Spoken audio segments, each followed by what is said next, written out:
Hello students, welcome to my YouTube channel Pratik Singh Classes. In this video we are going to start section 7.4, that is diffraction.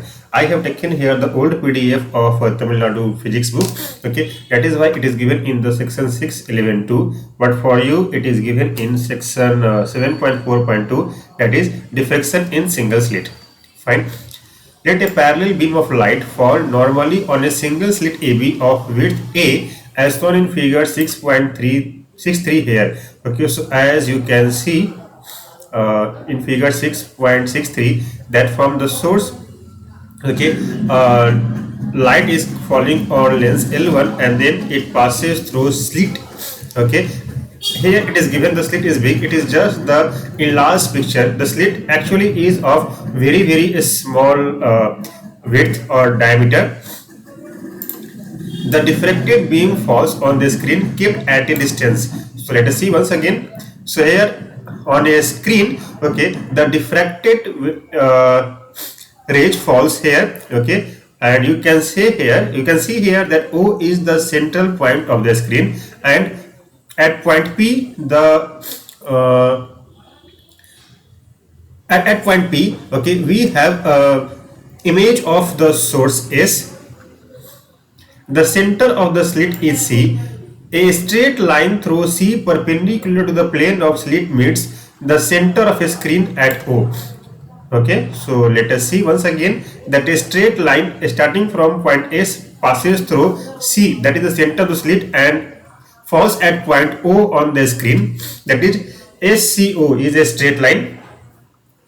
While I am going through this paragraph, you just open your book and see what are the figure given here, what are the details of the figure given there. We would like to find the intensity at point P on the screen. So whether at point P we will have a bright fringe or dark fringe, we have to find out there what is the intensity of light at point P. The lines joining P to the different points on the slit can be treated as parallel lines making an angle theta with the normal CO. So as you can see here, CO is the normal. Okay, starting from C to O is the normal, and the refracted ray makes an angle theta with CO, as you can see here. Okay, all the waves start parallel to each other from different points of the slit and interfere at point P and other points to give the resultant intensities.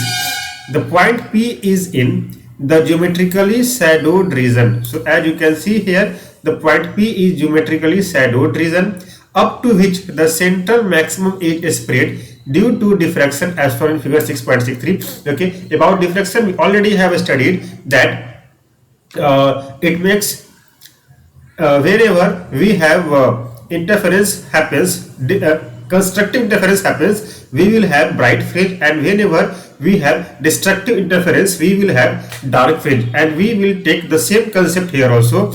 We need to give the condition for the point P to be of various minima. Okay, the basic idea is to divide the slit into much smaller even number of parts, then add their contribution at P with the proper path difference to show that destructive interference takes place at that point to make it minimum. To explain maximum, the slit is divided into odd number of parts. Okay, that means if the slit is in even number, okay, at point P we will have destructive interference, or because of that we will have dark fringe, and if the number of slits is odd, then in that situation we will have at point P constructive interference, and because of that we will have maximum intensity. Now condition for P to be first minimum. Let us divide the slit AB into two halves, AC and CB. So let us see that AC and CB, the two halves of the slit. Now the width of AC is A by 2. That means if AB is A, then AC is equal to CB is equal to A by 2. We have different points of the slit which are separated by same width. Okay, that is here A by 2, called corresponding points as shown in the figure 6.64. So let us come to figure 6.64 and see what are the things given here. So we will have AC is equal to A by 2. Likewise, CB is equal to A by 2. So AB is equal to A. Okay. And then the diffracted wavefront makes an angle theta with this AB. Alright. The path difference delta between wave from these corresponding the path difference of light wave from different corresponding points meeting at point P and interfere destructively to make its first minimum.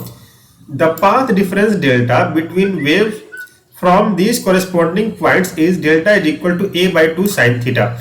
The condition for P to be first minimum is given by A sine theta by 2 is equal to lambda by 2, or A sine theta is equal to lambda. This is for first minimum. Okay. Likewise, condition for P to be second minimum. Let us divide the slit AB into 4 equal parts. Now, the width of each part is A by 4. We have several corresponding points on the slit which are separated by same width A by 4. The path difference delta between waves from these corresponding points is delta is equal to A sine theta by 4. The condition for P to be second minimum is given by A by 4 sine theta is equal to lambda by 2, or A sine theta is equal to 2 lambda. That is for second minimum. Okay. Likewise, for third minimum, we will have A by 6 sine theta is equal to lambda by 2, or A sine theta is equal to 3 lambda. Okay. For nth order of minimum, okay, dividing the slit into 2n numbers of equal parts makes the light produced by one of the corresponding point to be cancelled by its counterpart. Thus, the condition for nth minimum is A sine theta by 2 is equal to lambda by 2, or A sine theta is equal to n lambda. Okay, so this is the condition for nth minimum, nth order minimum. Alright, now condition for maxima. For points of maxima, the slit is to be divided into odd number of equal parts so that one part remains uncancelled, making the point P appear bright. Okay, in that situation, the first maximum can be written as A by 3 sine theta. Okay, because it should be divided into 3 equal parts.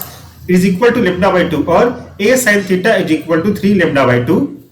Likewise, for the second maxima, we will have A by 5 sine theta is equal to lambda by 2, or A sine theta is equal to 5 lambda by 2. Likewise, for third maxima, we will have A by 7 sine theta is equal to lambda by 2, or A sine theta is equal to 7 lambda by 2. In the same way, the nth order maxima can be given by A sine theta is equal to 2n plus 1 into lambda by 2, where n is equal to 0, 1, 2, 3, 4 of any number of positive integer. The central maxima is called 0th order maximum. The points of maximum intensity lie nearly midway between the successive minima. Alright, so this is about diffraction in a single slit, section 742. Okay, the next topic is Fresnel's distance.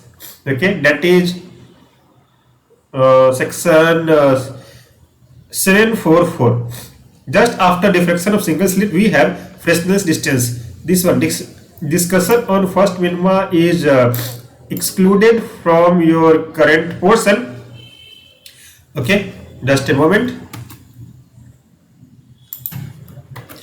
As I have promised you that I will not make videos of more than 12 to 15 minutes, so I will add just this Fresnel distance in this video. Okay. Fresnel distance is the distance up to which the ray optics is valid in terms of rectilinear propagation of light. Okay, as there is bending of light in diffraction, the rectilinear propagation of light is violated. As I have showed you in the class that light always travels in the straight line, but sometimes it happens that it violates rectilinear propagation. Then how does it happen? Okay, here the reason is given. Okay, that as there is bending of light in diffraction, the rectilinear propagation of light is violated, but this bending is not significant till the diffraction rays crosses the central maximum, at a distance z as shown in figure 6.65.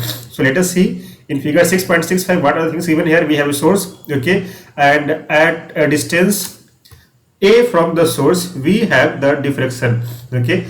As you can see, this red color light, red color arrow, only those comes under ray optics, but from this upper blue to lower blue, that is the wave optics, okay. Up to that the light will be there. How does it happen? Let us see.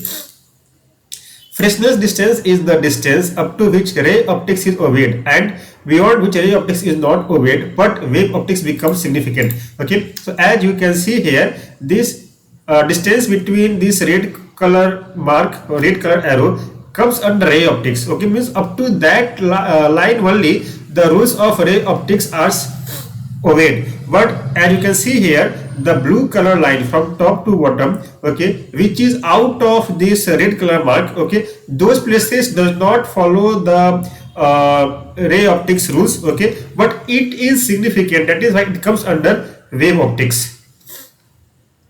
From the diffraction equation for first minima, sin theta is equal to lambda by a, or theta is equal to lambda by a, okay. As we know very well that when sin theta tends, when limit sin theta where theta tends to 0, sin theta is equal to theta. From the definition of Fresnel's distance, we can write sin 2 theta is equal to a by z, or 2 theta is equal to a by z.